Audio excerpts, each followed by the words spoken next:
Welcome to the Daily Review. This is Razak, Senior Trading Strategist here at CMTrading. And today is April 25th, 2025, and today is Friday morning. So looking at the highlights of the day, Google lifts the market higher after it posts quarterly earning reports. Now looking at today's major economic events, so we have today at 2:30 South African time from Canada, retail sales number coming out, and Intel will be coming out with their corporate earning report after the bell. Now looking at the market, starting out with the Forex symbols, we're watching the major pairs consolidate. As we shift over to the indices, the Dow Jones and the NASDAQ continue to extend their gains higher.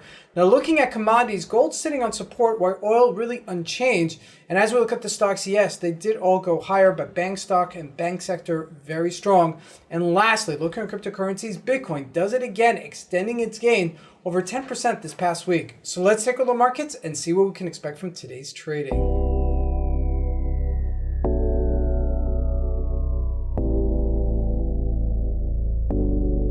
So I'm not going to spend too much time on it, but I do want to focus on it. We are at a consolidating state for the major pairs. You can see it almost across the board. The euro, the GBP, the Japanese yen, the Canadian dollar, all of them are really just consolidating at this resistance-ish area. And the question is whether or not it's going to break out. Today might be a factor for it, so just keep it on the radar for now. If we look at the GBP USD, it's also at the top of its range. I'm really not sure what to do with it himself, because is it going to go higher or is it going to correct itself? But for right now, we are shifting in this area, and on the Japanese yen, you could see it quite clearly again. Okay, so all of them are just very close to its resistance or support level.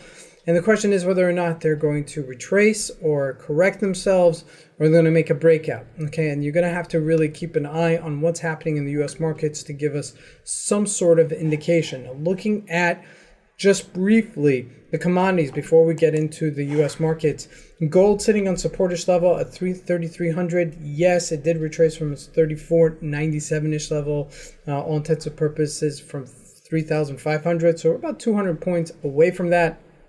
It's completely validated. I do expect some sort of bounce here. Let's see how far we can continue going higher.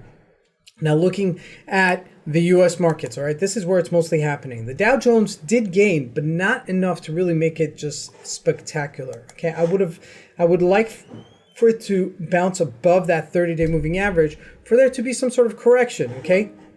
But if we look at the NASDAQ, this is where it gets interesting. The NASDAQ actually rebounding much stronger due to Google. Google had a fantastic day yesterday as it did post its quarterly earning reports and did break above its 30-day moving average.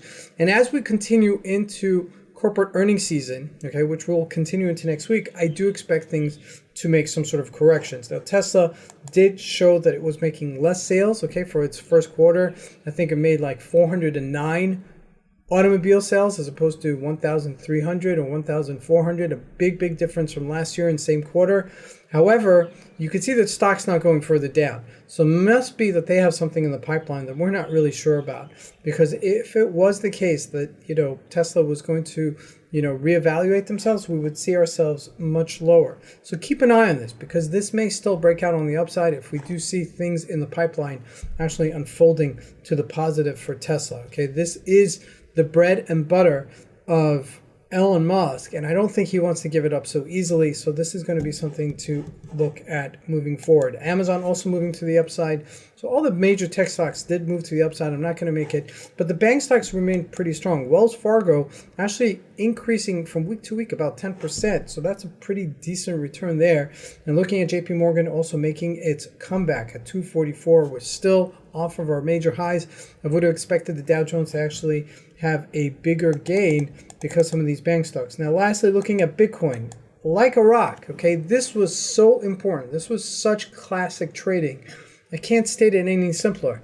It's called relative strength. The markets sell off, and one of the assets doesn't sell off and showing some strength, okay, where the rest of the markets is selling off, and boom, once the market turn around, it's the first thing to go.